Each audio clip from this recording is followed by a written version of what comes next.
ప్రకీర్తి ప్రదాయం భజే వాయుపుత్రం భజే బాలగాత్రం భజే.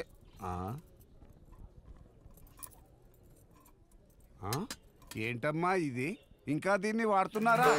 ఈసారికి ఇది కానిచ్చేయండి పంతులు, మా వాడింకా పైసలు పంపియలే.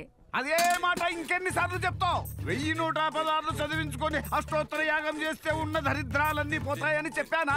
ఈ పంతులు బాగా కమర్షియల్ అయిపోయిండు. కికు అటు కొత్త బండేనా సారెందుకు అయితే కొట్టు.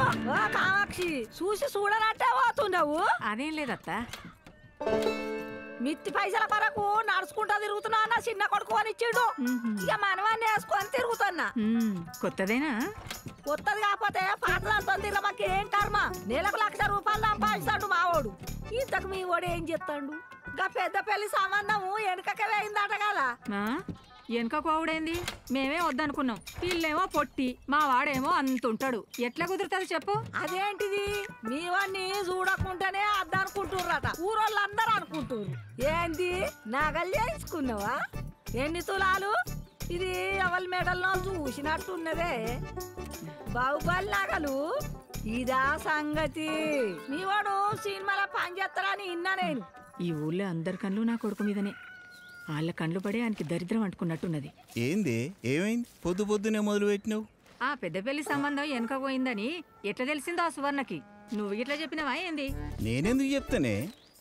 మరి ఎట్లా తెలిసింది? అంటే మన గిరిగాడున్నాడు కదా, ఏంద్రా మీ చుట్టాలు ఇట్లా చేస్తారా అని అడిగిన అంతే, నేనేం చెప్పలే. పోయి పోయి ఆయనకే చెప్పినావు చూడు. తాగితే పెళ్ళాన్ని మర్చిపోతాడు. ఏడికి పోతాను? ఇంకెక్కడికి? ఆ డాక్టర్ గాడికి. వారం వారం దవాఖానకు పోవుడు, వేలకు వేలు ఖర్చు పెట్టుడు. నాకేం కాదంటే ఇనవు కదా. నీకేం తెలియదు, ఊకే నసుకుతా ఉంటావు.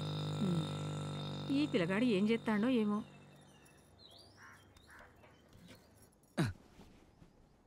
నీకెన్నిసార్లు చెప్పినా సినిమా నగలు వేసుకొని తిరగొద్దని?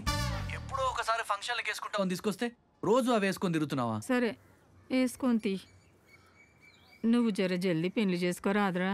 ఇక్కడ నాకే తిండికి గతి లేదు. మా వాడు నెలాఖరికి జీతం ఇస్తాడో లేదో అని టెన్షన్తో చేస్తున్నా. ఇప్పుడు దాన్ని తెచ్చి ఎక్కడ పెట్టుకోమంటావు? తిండి ఎట్లా పెట్టమంటావు? పెళ్లి చేసుకుంటే అన్నీ సెట్ అవుతాయిరా. అయితే ఒక 50 లక్షలు కట్నం ఇచ్చే పిల్లని చూడు, చేసుకుంటా. అలా టక్కుమని ఆ అమ్మాయి క్లోజప్కి వెళ్తే కళ్ళల్లో కన్నీళ్ళు సార్. ఎదురుగా హీరో శవం. ఆ శవంపై నుండి రెయిన్ ఎఫెక్ట్ లో కెమెరా స్లోగా పైకెళ్తుంటుంది. బ్యాక్గ్రౌండ్ లో Karnataka music, classical sir. Rahman బాగా చేస్తాడు. అక్కడ ది ఎండ్ సార్. అది సరేనయ్యా. ఇప్పుడు మీరు చెప్పిన కథ, ఒకడు పుట్టాడు, పెద్దోడయ్యాడు, ఫస్ట్ హాఫ్ అన్నారు. ఆ పెద్దోడు ముసలోడయ్యాడు, ఆ సెకండ్ హాఫ్ అన్నారు. ఇప్పుడు ఇందులో కథ బయోపిక్ సార్. ఎవరిది? ప్రతి ఒక్కరిది. అదిరా కదా, దీనికి రేటింగ్ కూడా ఎవ్వడు ఇవ్వలేడు. ఎందుకు? బానే ఉందిగా. మా డైరెక్టర్ కన్నా చాలా బెటర్. మీ ఓడు ఒక పకోడీ డైరెక్టర్ కానీ. అవునా, జీవితం మొత్తం పిండి పిండి చేస్తుండు. నీకేమైందిరా? నువ్వు ఏమన్నా పీక్కోనాయనా అని చెప్పే అమ్మ నాన్న ఉన్నారు, మందు పోయడానికి మేమంతా ఉన్నాము. బట్టలేమో సినిమా వాళ్ళవి, ఇంకా తమరుగా రిలాక్స్ అవ్వడానికి ఓ పిల్ల కూడా ఉన్నది. గిట్లా ఉలగలేకపోతే కూడా అంత ఈజీ అనుకున్నావా? లోపల బొక్కలున్న చెడ్డి వేసుకుని బయట బెంచ్ గాల్లో తిరిగినట్టు ఉంటది.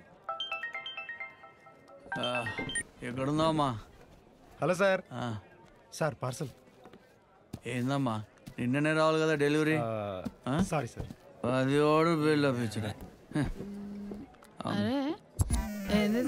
ఇదా smart microphone with ultra audio recording. అంటే ఏంట్రా అది? ఎట్లా చెప్పాలే, మన్మధుడి సినిమాలో నాగార్జున సోనాలి కింద పెడతారు కదా, అదే టేబుల్ కింద, అలాంటి చీప్ అండ్ లేటెస్ట్ ప్రోటోటైప్. ఇది ఎక్కడ పెట్టినా ఇంట్లోనే కూర్చుని అందరు మాటలు వినొచ్చు. ఒక్క మాటలో చెప్పాలంటే ప్రపంచం మొత్తం బట్టలిప్పి కనబడుతుంది. అయినా నీకే కానా కథలు రాయడానికి? ఎవడు మనం జెన్యున్ గా రాస్తే తీసుకోవట్లే కదా.